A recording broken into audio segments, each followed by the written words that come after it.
Guru honorer Supriyani, seorang guru yang berusia 36 tahun yang sekarang menjadi tema pembicaraan khususnya di media massa. Akhir-akhir ini kita disuguhkan pemberitaan seputar guru honorer Supriyani yang saat ini perkaranya sedang diperiksa di Pengadilan Negeri Andolo ya, berada di Sulawesi Tenggara, di mana pada 11 November ya, hari Senin yang lalu sudah pada tahap pembacaan tuntutan, di mana jaksa penuntut umum Kendari Sulawesi Tenggara telah menuntut ya, lepas terhadap terdakwa, yaitu guru honorer Supriyani. Apa perbedaan antara putusan lepas dengan putusan bebas? Nah, itu nanti menjadi salah satu materi yang nanti akan saya bahas dalam kesempatan kali ini.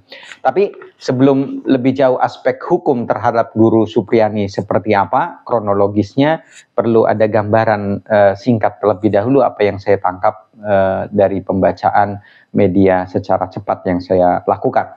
Bahwa pada awal mulanya guru Supriyani ini dituduh ya, diduga telah melakukan tindak pidana kekerasan terhadap seorang anak SD, namun ada fakta-fakta lain yang menyatakan bahwa sebetulnya guru Supriyani pada saat kejadian di mana berada, tempat dan waktunya guru Supriyani itu berada di kelas lain. Dalam istilah hukum atau dari bahasa Latin ada namanya alibi. Alibi itu saat kejadian terjadi ya, seseorang yang diduga melakukan itu berada di tempat lain. Nah, itu biasanya menarik gitu dalam pembuktian pidana. Alibi ya.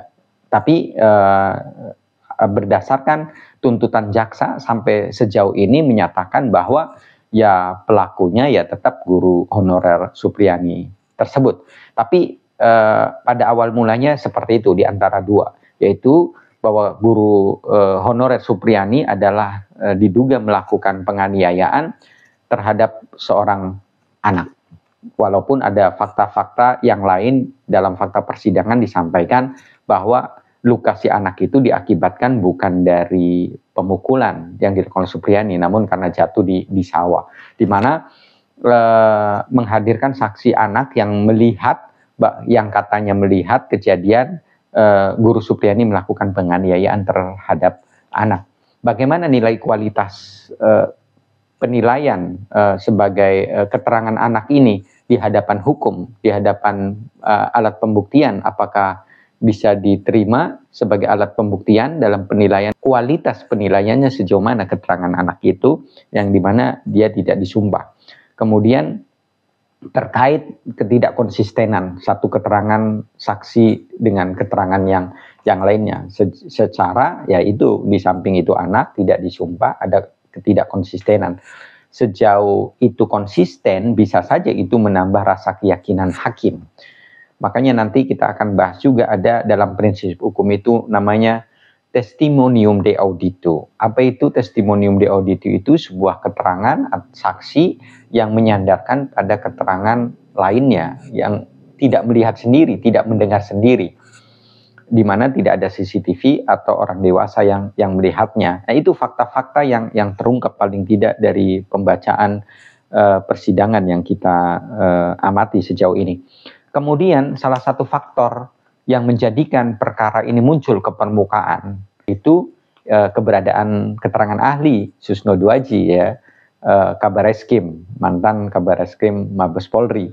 Kemudian ada Rija Indragiri juga, seorang pakar ahli psikolog forensik gitu yang cukup familiar, yang cukup dikenal di media massa maupun di kalangan hukum. Selain itu juga ayah dari korban anak atau yang diduga korban anak yang merupakan saksi anak itu adalah seorang Aibda. Aibda itu Ajun Inspektur 2. Satu level lagi Aibtu, Ajun Inspektur 1. Satu level lagi perwira. Perwira pertama, perwira menengah, perwira tinggi itu adalah para jenderal. Jadi Aibda ini belum menjadi kepangkatan di kepolisi, belum perwira, masih bintara ya. Jadi tamtama, bintara, perwira. Jadi belum perwira. Paling tidak punya gambaran bagaimana kapasitas sosok pelapor yang sebetulnya ini adalah bagian dari kepolisian, kebetulan saja inisialnya adalah HW.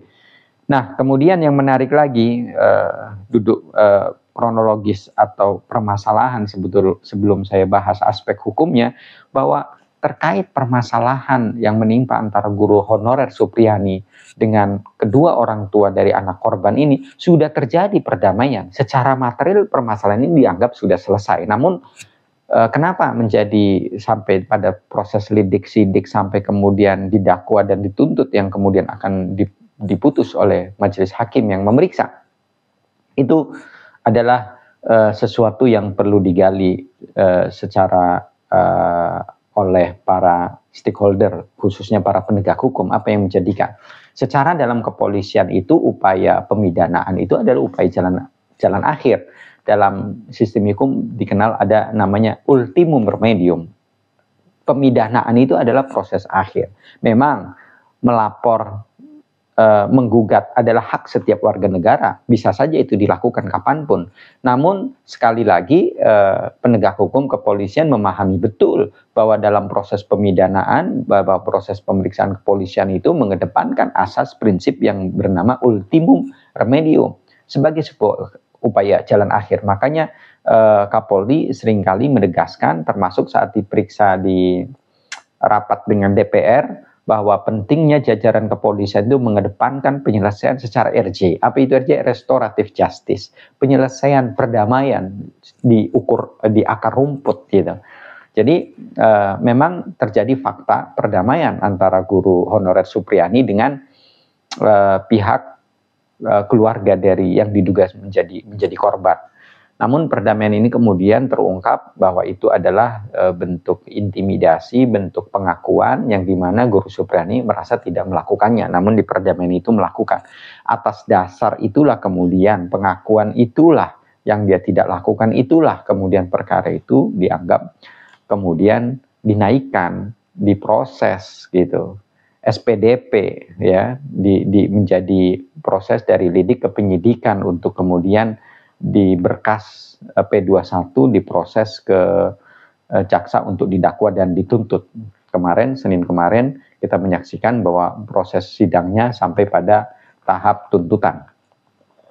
Teman-teman, sekedar pembelajaran sebelum kita bahas aspek hukumnya terkait permasalahan guru honorer Supriyani ini cukup heboh, melibatkan beberapa para penegak hukum baik dari kepolisian, kejaksaan, termasuk lawyer juga ada yang menyita perhatian masyarakat kita, khususnya di kalangan akademik atau para pemerhati masalah hukum, di mana perkara ini sudah ada damai, kemudian berlanjut sampai kemudian ada penyidik yang memeriksa tingkat polsek, bahkan melibatkan Polres Konawe Selatan, bahkan Polda Sulawesi Tenggara juga terlibat juga, bahkan sampai Bareskrim, bahkan sampai Kejagung juga. Konon para penyidik yang telah memeriksa perkara guru honorer Supriyani ini diperiksa dengan dugaan untuk penangguhan penahanan itu perlu ada uang 2 juta sekitar. Itu yang saya bacaan dari media. Kemudian sampai di tingkat tuntutan jaksa penuntut umum saat itu pun konon ada sekitar angka 15 juta. Sebetulnya ini tidak lazim saya sampaikan, namun teman-teman yang berkecimpung di dunia hukum tentu sangat familiar dalam prakteknya seperti itu. Namun terhadap pembuktiannya sangat sulit. Tapi ini biarlah menjadi ranah Propam yang saat ini sampai di mana pemeriksaannya saya belum mengikuti secara detail. Namun berdasarkan pembacaan yang saya ikuti, penyidik bukan hanya terhadap penyidik diperiksa ke Propam, bahkan pihak jaksa penuntut umum yang menuntut perkara ini pun diperiksa juga di Jamwas Kejagung, melibatkan Kejagung ya. Jadi terhadap polisi itu kalau terkait profesinya itu Propam memeriksa. Jadi Propam sudah memanggil. Propam mana? Ya Propam itu di Polda. Ya Propam Polda di Sulawesi Tenggara sudah memeriksa penyidik yang memeriksa perkara ini pada awal mulanya seperti apa. Jadi teman-teman, apa bedanya Propam Paminal mungkin ya? Kalau Paminal itu ada di wilayah Polres ya, Propam itu di wilayah Polda.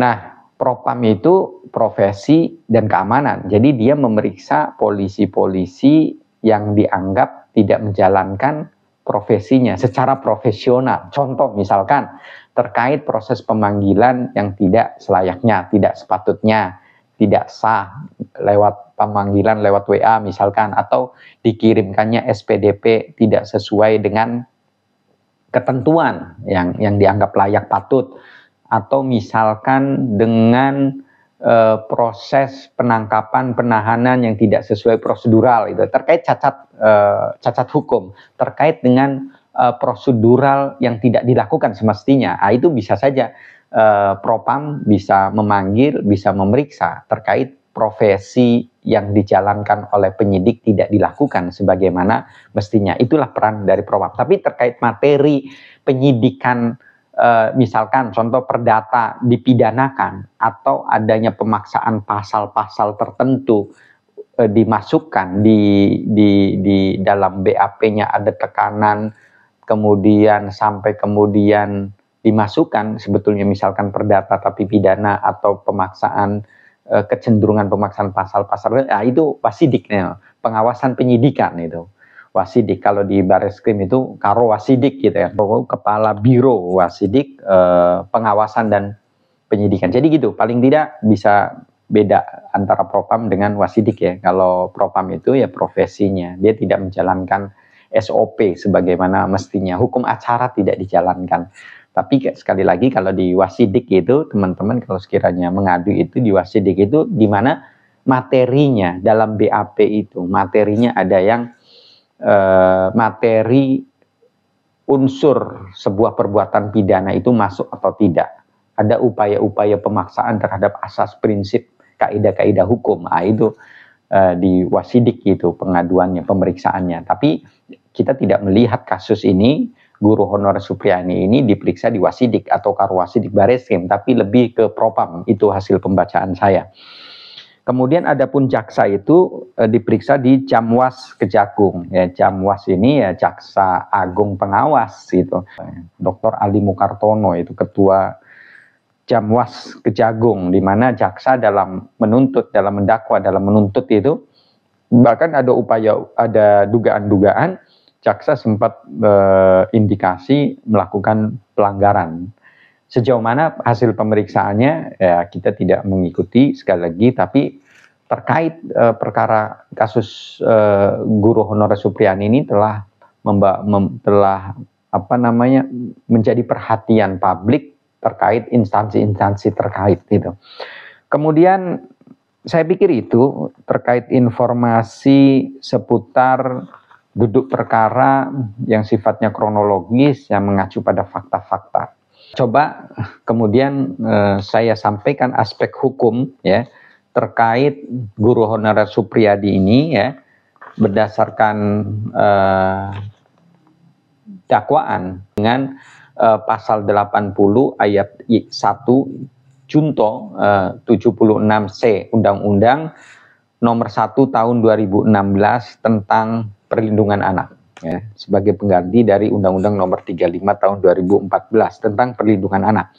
Apa sih bunyi pasal 80 ayat 1? Perhatikan, ini pasal yang dikenakan, yang didakwakan ya oleh Guru Honorer Supriyani. Pasal 80 ayat 1 kita perhatikan bunyinya, setiap orang yang melanggar ketentuan sebagaimana yang dimaksud dalam pasal 76C dipidana penjara paling lama 3 tahun 6 bulan atau denda 72 juta.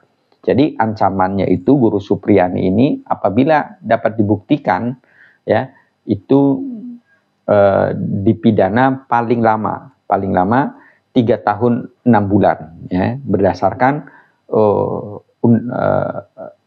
Undang-Undang Tindak Pidana Kekerasan Anak pasal 80 ayat 1. Tapi terkait tindak pidana yang dimaksud dalam pasal 76C ini apa bunyinya? Perhatikan, Pasal 76C Undang-Undang Nomor 35 Tahun 2014 yang telah digantikan dengan Undang-Undang Nomor 17 Tahun 2016 bunyinya, setiap orang dilarang ya menempatkan, membiarkan, melakukan, menyuruh melakukan, turut serta melakukan kekerasan terhadap anak. Jadi kekerasan terhadap anak secara umum dapat dipidana paling lama 3 tahun 6 bulan atau denda 72 juta. Itu terhadap ancaman pasalnya. Namun terkait guru honorer Supriani ini didakwa dengan pasal berlapis. Selain itu juga didakwa pasal 351 ayat 1 KUHP ya, terkait tindak pidana penganiayaan ya, itu terhadap anak ya, diancam 2 tahun 8 bulan, lebih ringan, lebih tinggi 3 tahun 6 bulan itu tidak pidana anak.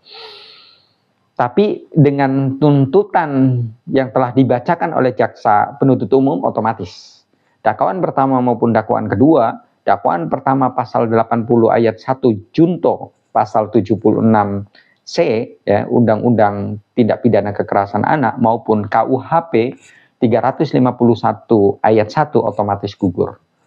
Jadi tuntutan lepas artinya apa? Terhadap perbuatan guru honor Supriani ini dianggap ada, memang terbukti, tapi tidak dapat dikualifikasikan sebagai perbuatan pidana, oleh karenanya harus lepas dari segala akibat hukum. Itu makna dari pasal dakwaan ayat dakwaan pertama, dakwaan kedua gugur dengan tuntutannya menuntut lepas guru honorer. Nanti apa bedanya lepas dengan bebas? Kalau bebas itu tidak terbukti, unsur pidananya tidak terbukti, gitu. Bebas dari segala akibat hukum. Dia bebas, harus dibebaskan dari segala akibat.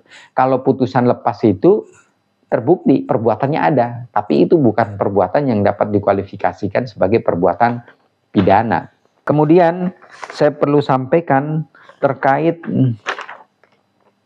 ya, jadi jaksa penuntut umum membacakan tuntutan di PN Andolo itu menuntut Supriani lepas dari segala tuntutan hukum. Itu yang kemarin itu pada hari Senin 11 November 2024, jaksa telah menuntut clear terhadap permasalahan ini. Hakim tidak akan menuntut lebih dari apa yang dituntut oleh jaksa penuntut umum. Kalau tuntutannya lepas, artinya apa? Dimungkinkan hakim akan menuntut bebas. Gitu. Dimungkinkan akan menuntut bebas. Karena lepas itu sudah artinya bebas. Cuma yang menjadi permasalahan oleh penasihat hukum dari guru Supriani honorer adalah menyangkut bahwa guru honorer ini tidak melakukan. Kenapa dalam tuntutan itu tetap melakukan? Gitu. Sebagian orang yang tidak mengerti, kok aneh gitu kan? Dia tetap melakukan kekerasan, memukul, tapi tetap lepas. Satu sisi dibilang putusan lepas, tapi satu sisi benar melakukan. Memang dalam istilah hukum itu ada putusan bebas, ada putusan lepas. Lepas itu perbuatannya dianggap ada. Jaksa menangkap memang ada gitu. Cuma permasalahannya kalau memang ada tahu bahwa itu bukan pidana, kenapa diproses? Gitu kan. Sebetulnya karena ini salah satu faktor yang jaksa penuntut umum menuntut lepas terhadap terdakwa, kita bisa beda pendapat, tapi sejauh ini saya pikir pengaruh media cukup besar sekali, tekanan-tekanan jaksa dalam hal ini sampai menuntut lepas gitu. Biasanya putusan pengadilan lah yang memutus lepas seorang terdakwa. Biasanya seorang jaksa itu akan menuntut berdasarkan dakwaan, dia akan tetap bersandar dakwaan. Itu tinggal dakwaan pertama atau dakwaan kedua. Jadi alasan jaksa penuntut umum menuntut guru honorer Supriani dengan tuntutan lepas adalah karena satu, terhadap perbuatan itu ada, dapat dibuktikan, tapi perbuatan itu tidak masuk ke dalam perbuatan pidana, tidak dapat dikualifikasi sebagai perbuatan pidana. Sebagai bentuk kasih sayang seorang guru terhadap siswa gitu. Tidak ada niat jahat yang dilakukan guru Supriani, tidak ada mens rea ya, tidak ada niat jahat yang dilakukan oleh guru, semata untuk mendidik pukulan itu. Jadi pukulannya itu ada, itu ya tangkapan gambaran dari seorang jaksa penuntut umum terhadap perbuatan itu ada, dia dibuktikan berdasarkan keterangan-keterangan dan keyakinan jaksa penuntut umum ada, gitu. Cuma bukan pidana, bukan untuk kekerasan. Mens reanya tidak ditemukan, niat jahatnya tidak ditemukan. Itu adalah bentuk kasih sayang. Nah, ini bisa menjadi bumerang nih, kalau ada kekerasan-kekerasan seperti akan berlaku seperti itu. Kekerasannya ada, pemukulannya ada, bekasnya ada, tapi tidak ditemukan mens reanya, niat jahatnya, gitu. Alasan kenapa menuntut lepas. Kemudian saya melihat catatan saya selain bunyi pasal tuntutan adalah terkait testimonium de audito, bahwa sebuah keterangan yang tidak didengar sendiri, tidak melihat sendiri, tidak rasakan sendiri dalam pembuktian hukum acara itu bukanlah sebagai alat bukti, tidak memiliki kualitas penilaian sebagai alat bukti, oleh karenanya haruslah diabaikan, ya. Testimonium de auditi, saya pikir itu terkait bunyi pasalnya dengan sendirinya gugur dengan adanya tuntutan dari jaksa penuntut umum yang sudah dibacakan pada hari Senin kemarin.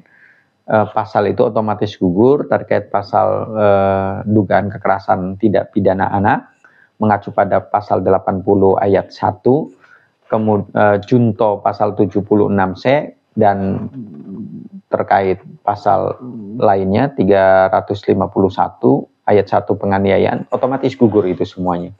Ya, pasal itu gugur. Jadi kita akan saksikan nanti putusan hakim majelis yang memeriksa memutus, putusannya apakah lepas ataukah bebas. Sejauh ini saya pikir terkait ancaman 3 tahun 6 bulan maupun 351-nya ayat 1-nya dengan 2 tahun 8 bulan itu gugur. Pilihannya putusan majelis hakim terhadap perkara yang sekarang sedang diperiksa nanti pada tahap selanjutnya, yaitu pledoi dari penasihat hukum. Jadi hukum acara setelah tuntutan dibacakan oleh jaksa itu pledoi.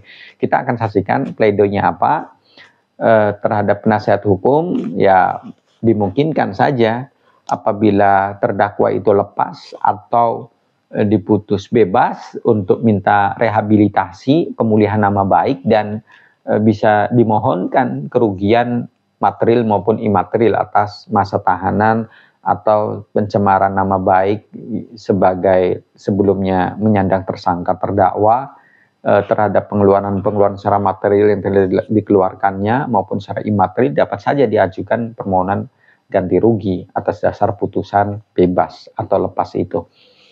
Nanti kita akan saksikan 2 acara lagi, yaitu pledoi, pembelaan, nota pembelaan yang dilakukan oleh penasihat hukum Guru Honorer Supriyani, dan selanjutnya akan dilanjut dengan hukum acara putusan majelis hakim. Saya pikir itu catatan singkat dari saya. Sekian.